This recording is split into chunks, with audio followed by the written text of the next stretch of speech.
एक तो सर ये कि अभी तक हम अकल की बहस कर रहे थे, एक तो बिल्कुल खालिस सेकुलर नुक्ते नजर वाला फलसफे में, फिर मुस्लिम फलसफा, इल्म कलाम, फिर हुस्न क़ुब और अकाइद।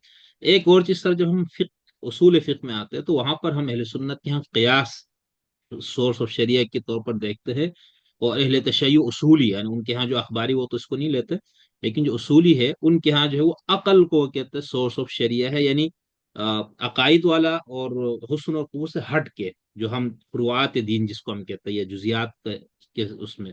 तो ये क्या है सर, क्या ये जो कियास जिसको हम कहते हैं खुद एक अकली अमल नहीं है? और दोनों में थोड़ा फर्क चल बता दें। अच्छा चले इसमें इस जवाब से इंशाल्लाह वाज़ेह होगा कि बाज़ औक़ात अल्फाज बड़े मिसलीडिंग होते हैं जबकि वो दोनों के यहाँ वो चीज़ मौजूद होती है। अब शिया उसूल हाँ फ़िक़्ह ऐसे। में ये कहा जाता है कि अकल जो है वो माख़ज़ शरीयत है, अहले सुन्नत के यहाँ कहीं नज़र नहीं आता। जी। अच्छा, अब आप ज़रा ये तज्ज़िया करके देखें कि अहले तशरीह किस चीज़ को माख़ज़ शरीयत के तौर पे कह रहे होते हैं अकल के तहत। वो कहते हैं कि अकल हुक्म शरई दो तरह से दे देती है। कभी बराह रास्त बगैर किसी हुक्म शरई का वास्ता बने बीच में, ठीक है। और कभी हुक्म शरई बीच में वास्ता बनता है और फिर मैं रीजनिंग करके अगले स्टेप पे चला जाता हूं। तो ये दो तरीके हैं, बराह रास्त और बिल वास्ता। बिल वास्ता आसान है, उसकी मिसालें ले लेते हैं, और वो सबके यहाँ मानी हुई है। मिसाल के तौर पर अहले तशरीह ये कहते हैं कि किसी खिताब के कुछ लॉजिकल कॉन्सिक्वेंसेज ऐसे होते हैं जिनको हर शख्स मानता है कि ये लफ्ज अगर बोलने वाले ने कहा है ना इबारत में, तो वो जो हायर ऑर्डर मीनिंग है वो भी मुराद लेगा। मिसाल के तौर पे कुरान में आया कि वालिदैन को उफ ना कहो। तो उफ ना कहो का मतलब ऑब्वियस है कि मारना मना है, मारना बतरीके औला मना है। यानी ये नहीं है कि मारना उफ ना कहो मारो, दुनिया का कोई इंसान इसको नहीं मानेगा। यानी ठीक लैंग्वेज है। की स्पीकिंग का तरीका ये होता है कि बाज़ औक़ात में मिनिमम मीनिंग बोलता हूँ और हायर ऑर्डर मीनिंग खुद ब खुद इम्प्लाई हो रहे होते हैं। कोई शख्स अगर ये कहे कि मैं उसको 1 रुपया भी नहीं दूंगा, तो क्या वो ये कह रहा होता है मैं उसको 100 रुपए दूंगा? यानी वो कह रहा होता है मैं कुछ भी नहीं दूंगा। तो ये इस तरह करके हम इम्प्लाई कर लेते हैं, हायर ऑर्डर मीनिंग की तरफ हम चले जाते हैं लोग।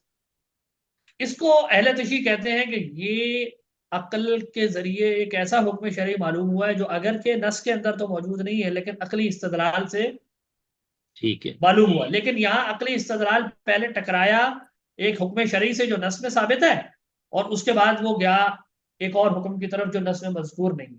इसको उसूल फिक्र की लैंग्वेज में फहवल खिताब, लहनुल खिताब वगैरह कहते हैं। ये सिर्फ शिया नहीं मानते, ये अहले सुन्नत सारे मानते हैं। ठीक। अहनाफ इसे दलालतुन नस कहते हैं, और जो दीगर हम्म। सारे हैं वो इसको मफहूम मुवाफिक कहते ठीक। हैं। ठीक। दूसरी सूरत क्या है, उसको वो कहते हैं मफहूम मुखालिफ। कि बाज औकात एक सिफत के साथ कोई हुक्म आया होता है तो उस सिफत का जो ऑपोजिट है उसके साथ ऑपोजिट हुक्म लग जाता है। मसलन शारे सलाम ने फरमाया कि जो चरने वाले ऊंट है ना, मसलन को कहे कि 8वीं क्लास के जो बच्चे हैं ना वो खड़े हो जाएं, इसका मतलब है जो 8वीं वाले नहीं है वो क्या करें, वो नहीं वो ना खड़े। खड़े हों, उनके लिए ना खड़ा होने का हुक्म है। इसको कहते हैं मफहूम मुखालिफ। इसको कहते हैं ठीक। मफहूम मुखालिफ। तो बास शराइत के साथ अहनाफ के अलावा सुन्नी सारी ट्रेडिशन जो तीनों है ना, तीनों जो सुन्नी ट्रेडिशन में मालकिया, शाफिया और हनाबिला, जमहूर जिनको हाँ कहते बिल्कुल। हैं, ये कहते हैं मफहूम मुखालिफ भी हुज्जत है। वो हुक्म अगर के नस में नहीं लिखा होता, लेकिन मुझे नस में लिखे हुए हुक्म से रीजनिंग करके ऑपोजिट तरफ पता चल जाता है, लेकिन कुछ शराइत वायद करते हैं। ठीक है। शिया भी इसको मान लेते हैं। तो इसमें कौन, अहनाफ अलबत्ता इसमें मफहूम मसला। मुखालिफ को किसी सूरत में नहीं लेते। ठीक सही। है, लेकिन आप देखें सुन्नी ट्रेडिशन के अंदर वो मौजूद है। इसी तरीके से एक है दलीलुल खिताब। अच्छा सॉरी, ये जो मफहूम मुखालिफ है इसको शिया अपनी टर्मिनोलॉजी में कहते हैं दलीलुल खिताब। दलीलुल खिताब, ठीक। अब वो कह रहे हैं मफहूम मुखालिफ, ये कह रहे हैं दलीलुल खिताब। दलील खुद। तीसरी कैफियत है मुकदमा वाजिब। मुकदमा वाजिब का हम्म। मतलब यह है कि अगर किसी शय पर अमल करने के लिए कोई चीज जरूरी है ना, हम्म। तो वो चीज भी फिर जरूरी है। यानी ठीक। वाजिब का मुकदमा भी वाजिब है। अब आप देखें वाजिब है। यहां पर भी मैंने कैसे मूव ये भी किया, हाँ। पहले एक हुक्म शरई साबित हुआ, अब दलील अकली से साबित हो गया कि जब तक वो नहीं होगा ये भी नहीं होगा। तो इसका मतलब वो जो पीछे है ना, अगर कि वो नस में लिखा हुआ नहीं है, लेकिन लिख लो ये वाजिब। हुक्म की अदायगी उस पर कंटिजेंट है, तो वो भी वाजिब होगा। इसमें ये भी मसला नहीं है। ये इसको सुन्नी भी मानते हैं, सुन्नी भी मानते हैं। हाँ बिल्कुल। चौथी सूरत है इस्तिल्जाम अकली। यानी किसी वाजिब के अमल करने के राह में जो चीज रुकावट हो, तो उस रुकावट को हटाना ये भी वाजिब है, इसको सुन्नी भी मानते ये हैं। भी अब आप सुन। देखें, ये चार सूरतें हैं जिनको शिया कहते हैं कि ये दलील अकली है, इसको सुन्नी भी ले रहे हैं। ठीक ठीक, है। ठीक। ये है बिलवास्ता। दूसरी किस्म वो है जिसमें वो कहते हैं कि अकल बराह रास्त हमें कोई हुक्म शरई हाँ, दे दे, ये जरा मुस्तकिल्लात मसला। अकलियात कहते हैं। जी। इसमें वो क्या शुमार करते हैं? पहली चीज, पहली चीज है हुस्न कुब से साबित होने वाले बाज अहकाम, जिस पर मैं पहले बात कर चुका हूं। उनके नजदीक मिसाल के ठीक। तौर पे शुक्र मुनम अकल से ही हुक्म तकलीफी बन जाता है। शरीयत ना भी आए, नबी की खबर ना भी आए, तब भी अकल की रूह से वाजिब है कि इंसान खुदा को माने। और जो बाज मोरल प्रोपोजिशन मैंने कहा, उनके नजदीक अकल की रूह से वो इतने ऑब्वियसली ट्रू हैं कि अगर खुदा नबी भेजे बगैर भी हमें अकाउंटेबल करेगा ना उन पर, तो वो हक बजाने को होगा। यानी अगर मैं झूठ बोलूं तो ये ही बोल। तो वो कहते हैं कि झूठ का हुक्म शरई होना ये दलील नकली का मोहताज नहीं है। नहीं। ये सही। मुस्तकिल्लात अकलिया में से पहला है। अच्छा, अब अगर आप इसके ऊपर देखें, क्या सुन्नी ट्रेडिशन में ये नहीं है? मातुरिदिया के यहाँ इसकी शक्ल मौजूद है, मातुरिदिया के ग्रोह में ये चीज मौजूद है, तो इस सुन्नियों के अंदर भी है। अगरचे इनकी नंबर ऑफ एक्टिविटीज जिनको वो शुमार करते हैं मातुरिदिया, वो कम है शिया के मुकाबले में, लेकिन मातुरिदिया भी मानते हैं। अच्छा, दूसरी क्या है? बरात असलिया। बरात असलिया से वो ये मुराद लेते हैं कि अगर किसी चीज के बारे में मुझे बावजूद पूरी कोशिश करने के ये नहीं पता चल सका कि ये वाजिब है या हराम है, करना है या नहीं करना। करना, करने पर, ना करने पर गुनाह होगा या करने पर करने पर गुनाह सब। होगा, ये नहीं पता चल सका मुझे, तो ठीक। वो कहते हैं कि इसका हुक्म ये मुबाह है। इसका हुक्म क्या है? मुबाह। क्यों? वो कहते हैं कि शारे के लिए ये जायज नहीं है कि वो किसी चीज की तफसील बयान किए बगैर लोगों को सजा दे। अब शिया इसको यूं आर्ग्यू। अच्छा, अब आप गौर से देखें, इसकी बुनियाद क्या है? बरात असलिया की बुनियाद क्या है? हुस्न कुबह अकली। क्योंकि खुदा के लिए जुल्म करना जायज नहीं है, और बगैर बयान किए हुए लोगों को सजाएं देना, वो कहेंगे ये जुल्म है। वो कहते हैं भाई अगर खुदा ने मुझसे उसका तकाजा करना होता कि ये करो या ना करो, तो वो वाजे तौर पर इसको बयान कर देता।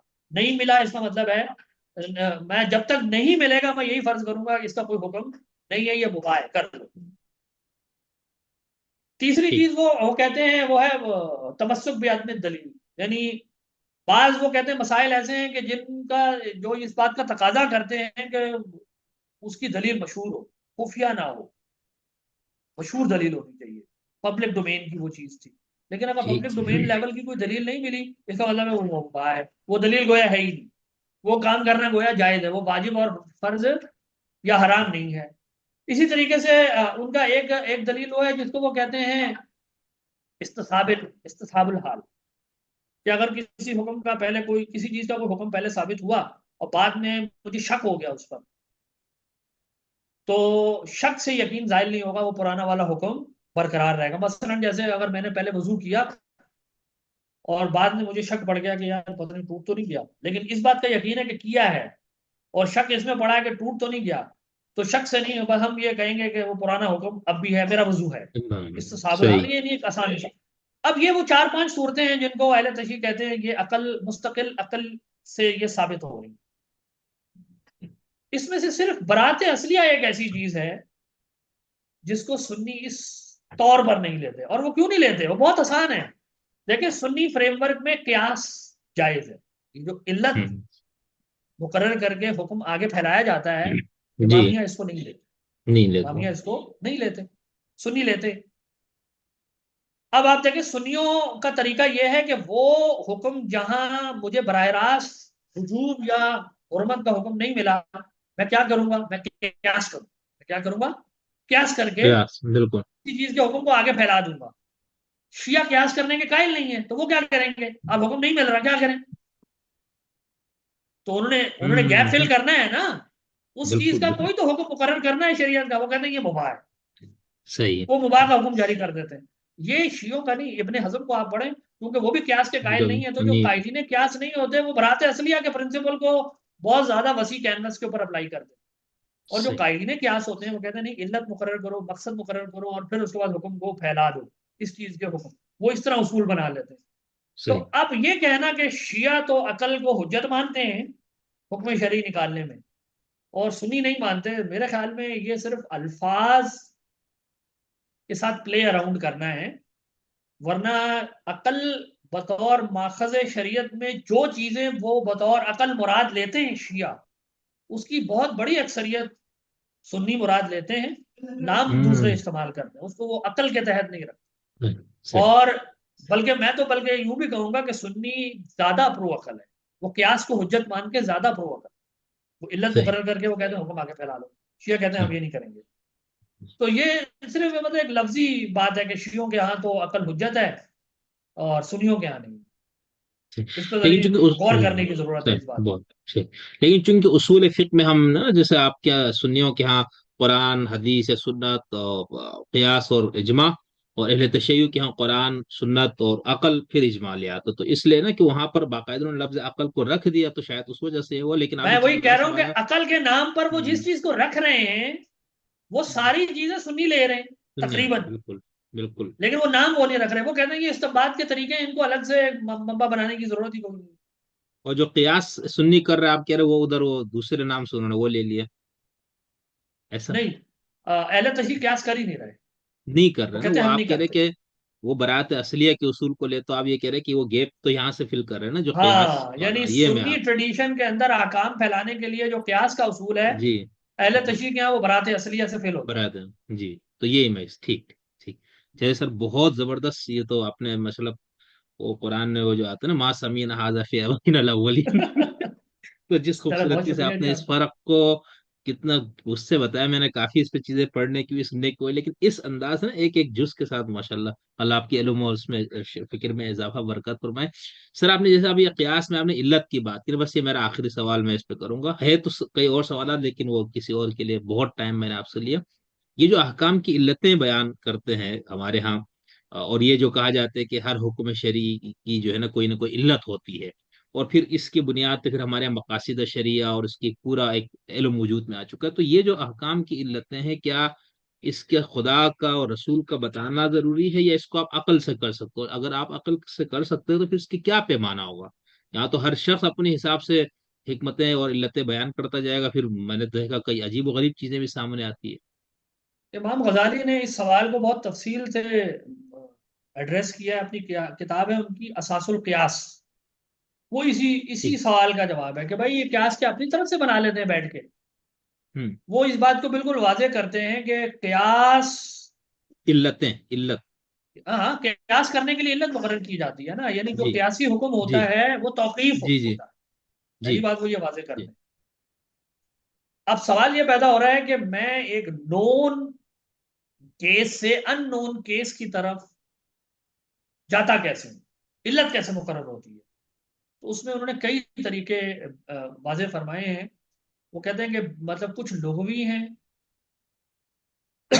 बाज औक़ात इल्लत जुमले की साख से समझ में आ जाती है। सही। यानी जैसे हम कुछ अल्फाज लैंग्वेज में बोले जाते हैं वो बिकॉज का मतलब देते हैं ना, जैसे हम बिकॉज जी। या जी। इसलिए। ठीक है। तो अगर जुमला बोलने वाला, बात करने वाला जुमले में ये ऐसा लफ्ज लाए कई, ठीक, ताकि, वो तो वाजी। ठीक है। तो मुझे समझ में आ जाएगा कि ये असल में इस हुक्म की इल्लत बताना चाह रहा है। ठीक है। वो कहते हैं बिल्कुल बाज ठीक। औक़ात तो लफ्ज ऐसा होता है जिससे पता चलता है कि ये इल्लत का पता दे रहा है। ठीक। बाज औक़ात को कहते हैं जुमले की साख्त के बाद स्ट्रक्चर, उसमें अगरचे लफ्ज क्यों और इसलिए नहीं आया होता, लेकिन जुमलों की साख्त उस जुबान वालों की ऐसी होती है कि वो इस चीज का पता दे रही होती है कि ये किसी चीज को किसी चीज की इल्लत बता रहा है। जैसे कि ये करो यहां तक के, सही। तो इसका मतलब है आगे एक ऐसी सिफत का जिक्र हो रहा है जो इल्लत हो इल्लत है। सकती ठीक। है। ठीक है। इसको कहते हैं लिंग्विस्टिक टूल। इसके कई यानी तरीके ज़ाहिर है ठीक। यहाँ पर। बाज़ औक़ात ये होती है कि कोई इल्लत इजमान हमारे तक पहुंचती है, साहबा के दौर से वो मसला यूं ही चला आ रहा था और साहबा ने यूं समझ लिया, इसको कहते हैं इजमाई इल्लत। ठीक। इन इल्लतों पर मैं नहीं समझता कि अहले तशरीह भी इनका इनकार करते होंगे। ये जो लुग़वी हाँ। इल्लतें हैं इनके तकरीबन मुनकरीन क़ियास जितने हैं, जिनको मुनकरीन क़ियास कहा जाता है, वो सब मानने वाले होते हैं आमतौर सही है। पर। अच्छा, ये मैं ठीक। थोड़ी सी इसमें वजाहत चाहूंगा कि मैंने अभी तक चूंकि बहुत ज़्यादा तफसील से अहले तशरीह का क्यास पर मौक़िफ़ नहीं पड़ा हुआ, तो मुझे नहीं पता वो क्यास की कौन कौन सी सूरतों के कायल हैं और किसके नहीं। नहीं, इस वो वक्त कहते हैं मैं, अव्वल मन कासा इब्लीस, वहाँ हदीस है। नहीं नहीं, वहां पर सवाल ये कि क्या वो लोग भी क्यास के भी कायल नहीं है, ये सवाल है। यहाँ मैं आपको हम्म। एक थोड़ी सी इसमें वजाहत करूंगा चलो, आगे चल के इंशाल्लाह। ठीक ठीक ठीक ठीक। इल्लत के जो कंट्रोवर्शियल तरीका है ना, सबसे कंट्रोवर्शियल, वो है जब मैं मकसद की बुनियाद पर इल्लत डिटेक्ट कर, हुक्म के मकसद की बुनियाद पर। जैसे खबर की इल्लत मैं कहूँ नशा आवरी है, अगर फर्ज सही। करें शारे कहे कि खबर हराम है और आगे पीछे कोई बात ना कहे, तो मैं कहूँ कि खबर की असल में खराबी ये नहीं है कि ये लाल रंग की होती है या ये बॉइलिंग होती है या ये कड़वी होती है, बल्कि ये है कि खबर अकल पे पर्दा डालती है और अकल मनात है शरीयत के तमाम अहकाम की, इसलिए हराम है। तो हर वो चीज ठीक। जो अकल के ऊपर पर्दा डालने वाली होगी वो हराम हो जाएगी। अब मैंने सही। मकसद के तहत एक इल्लत डिस्कवर कर ली, हम्म। ये वो इल्लत है का कॉन्सेप्ट है जिसके ऊपर क्यास के माहिरीन का ज्यादा इख्तलाफ। ये जो अच्छा। पहली तीन मैंने आप देखे क्यास की, तो ये भी शक्ल है। जैसे कुरान ने कहा कि तुम ऐसा करो तो तुम किसी बहीमा को वो कर दो, एक गाय जबा कर दो, मिसाल के तौर पे आ जाए। अब अगर गाय ना मिले फिर कुरान ने कहा चोर के हाथ काटो। क्या ये जो जेब कुतरा है ये चोर है? क्या जेब कुतरे में चोर की डेफिनेशन लगेगी? ये भी क्यास है, मैं एक फॉर्म को दूसरे के ऊपर इक्वेट कर रहा हूँ। इक्विवेलेंस इसको ठीक। कहते हैं तहकीके बना। इल्लत जो भी मुकर्रर हो चुकी है वो किस किस केस में पाई जा रही है, कुछ केसेस नोन है कुछ अननोन है। ये क्यास तो सभी करते हैं, शिया भी करते हैं, सभी करते हैं। ठीक। क्यास की दूसरी सूरत हम्म। वो है जिसको मैंने अभी तखरीज मनात का, एक और बीच में अभी मैं वक्त नहीं है हम उसको फैलाएं ज्यादा। तखरीज मनात जिसको कहते हैं ना कि अल्फाज, यानी किसी हुक्म के आसपास कोई ऐसा लफ्ज नहीं है लुगत में, लैंग्वेज में, जुमले की साख्त में, कि जिसको मैं कह सकूं कि ये इस हुक्म की क्या बन गई, ये इल्लत बन गई। अब तरीका ये है कि मैं शरीयत के मजमूई अहकाम को सामने रखते हुए ये देखता हूँ कि क्या शरीयत ने इस चीज का एतबार किया है या नहीं किया अपने अहकाम में। अगर शरीयत ने मिसाल सही। के तौर पर अकल माऊफ होने के साथ अहकाम वाबस्ता किए हैं और मैं शराब को उसके साथ जोड़ूं, तो मैं कहूंगा कि मैंने अपनी तरफ से इल्लत नहीं बनाई, सही। बल्कि मैंने क्या किया है, शारे के बयान करदा अहकाम से मैंने सनद हासिल की। मसलन शारे ने कहा कि बच्चे की जो विलायत है वो उसके वालिद को हासिल है, सिगर, बच्चे की विलायत उसके वालिद को हासिल है। वालिद। इसका मतलब है सिगर इल्लत है किस चीज के लिए? विलायत। माली मामलात में विलायत के लिए सिगर इल्लत है, ये एक मनसूस हुक्म आ गया। ठीक। सवाल ये है कि पागल का क्या करें, हम्म। क्या उसकी माली विलायत की भी होगी? तो अब हम कहेंगे कि अच्छा गौर फिक्र करें कि सिगर बचपन, क्या सारे ये कहना चाह रहे हैं कि बचपन होने का मतलब है इसकी हाइट छोटी है इस वजह से इसके बाप को दे दो? हम कहेंगे नहीं, इजिज अन तसर्रुफ फिल माल, माल में ये तसरुफ करने के अभी सलाहियत नहीं है इस वजह से बाप को दे दो।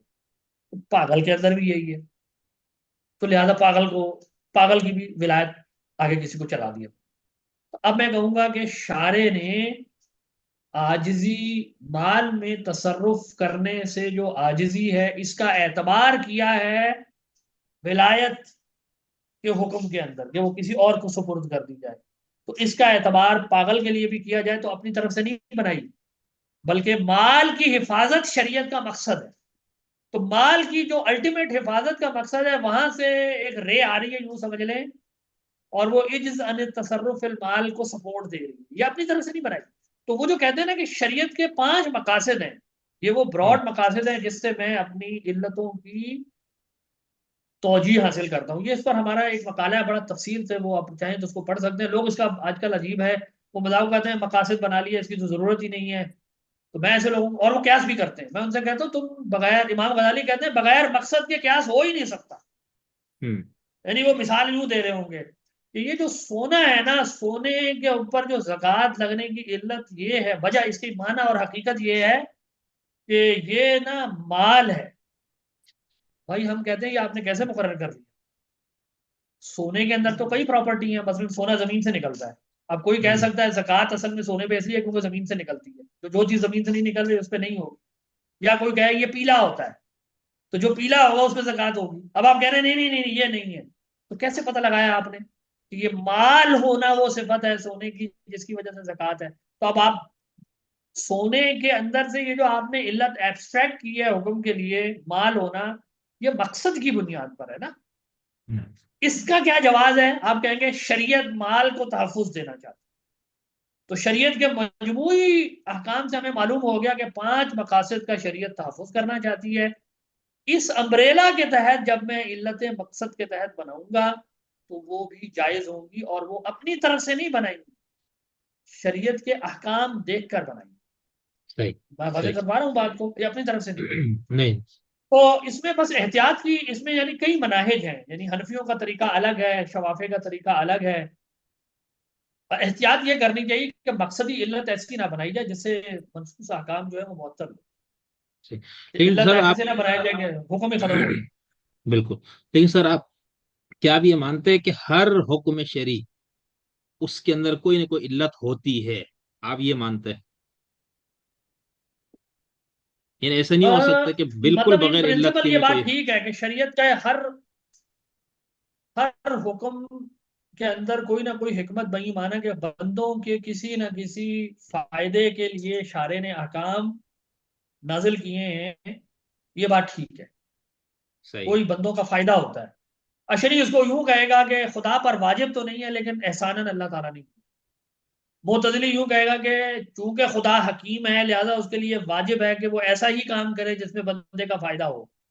तो तौजीह का अंदाज अगर मैं छोड़ दूं तो ये बात इन प्रिंसिपल ठीक है सुन्नी ट्रेडिशन के अंदर कि अल्लाह ताला के तमाम अहकाम में ऐसी इल्लतें, ऐसे मकासद पोशीदा हैं जिससे बंदों का फायदा होता है, चाहे मैं उन्हें जान सकूं या ना जान सकूं। ये सही। ना जान सकूं वाले की सबसे क्लासिक मिसाल होती है ये जो उमूर ताबुदिया होते हैं। जी जी। यानी उमूर ताबुदिया में कहा जाता है कि इनमें क्यास नहीं हो सकता। मसलन ये जो मिकदारें होती हैं कि शरीयत ने कहा है जी तुमने सुबह 2 रकातें फर्ज पढ़नी, जोहर की 4 रकातें फर्ज पढ़नी है। अब ये मगरिब में 3 क्यों है और जोहर में 4 क्यों है? अब it is very difficult to infer कि मैं कहूँ कि अच्छा ये वजह थी। अगर के सूफिया और हमारी जो पूरी ट्रेडिशन है वो ये कहते हैं कि इसमें भी इसमें भी। हिकमतें हैं, ये अलल्ट अप नहीं है। वो और बात है कि हम पर इनका कष्फ नहीं हो पाता, हम इसको रिकग्नाइज समझ नहीं पाते कि ये 4 3 2 क्यों है। लेकिन जो हमारे दुनियावी मामलात होते हैं उनको हम आमतौर पे पहचान लेते हैं, उनमें पहचानना आसान होता है क्योंकि वो सही हमें सीधा सीधा उससे कोई फायदा नजर आ रहा हो। सही तो ये बात इन प्रिंसिपल ट्रू ठीक है, ये सही मकसद होते हैं शरीयत। सही। सर बहुत शुक्रिया, अल्लाह ताला आपको बहुत अजर दे। आपने मिम्मा रज़क़नहुम यunfiqून, जो आपको अल्लाह ने इल्म दिया, आपने ऐसे सखावत से उसका इन्फाक किया और करते रहते हैं। और अभी मेरे जी साथ सर। इतना टाइम, हालांकि आपकी तबीयत भी नासाज है, इसके बावजूद आपने मुझे बहुत ज्यादा वक्त दिया। मैं इसके लिए आपका बहुत शुक्रगुजार हूँ, और आपकी सेहत और आफियत के लिए मैं दुआगो हूँ। और इसके साथ मैं एक दरख्वास्त भी करूंगा। मैं इमाम गजाली से मुतालिक मेरे 2 3 सवालात थे, और जो कि हमारे यहाँ बहुत ज्यादा उसमें उलझन देखता हूँ मैं लोगों में। तो मैं फिर किसी टाइम आपसे अगर वक्त रखता हूँ कि फिलोसफी ऑफ साइंस और साइंस क्या है और उसका दायरा, और इस पे मैं आपसे कुछ गुफ्तगू करना चाहूंगा। और फिर अगर कोई और वक्त ऐसा आपको मुयसर हो या आपको ऐसे फुर्सत मिल जाए तो मैं इमाम गजाली दिली के हवाले ज़हन। से कोई अलग से गुफ्तगू रखी जा हाँ सकती बिल्कुल, है, उस पे उसमें हम अलग। खल्क़ बिल्कुल मुस्तमर और ओकेजनलिज्म और इसी चीजों को बिल्कुल। डिस्कस कर उस सकते जी, उस पे मुस्तकिल भी हो, चूंकि हमारे यहाँ उन पे इल्जाम लगाए जाते हैं कि इनकी वजह से साइंस की मौत हो गई, फलाना हैं। ढिमकाना। हाँ, तो फलसफा मैं चाह दो, दुश्मनी है वो। हाँ जी, तो मैं इसलिए चाह रहा था कि हम अगर साइंस और फिलोसफी ऑफ साइंस वगैरह पे कोई बात करके उसमें मुस्तकिल इस पे, और क्या इमाम गजाली ने इनकार किया या मनाहिज मुकर्रर किस तरह के काफी सारे। तो फिर कभी इंशाल्लाह मैं आपसे दोबारा राब्ता करूंगा। बहुत शुक्रिया सर, थैंक यू। बहुत जज़ाकुमुल्लाह शुक्रिया सर, खैर। आपका बहुत बहुत शुक्रिया, अल्लाह आपको जज़ाए खैर। बहुत शुक्रिया सर, अस्सलाम थैंक वालेकुम। यू।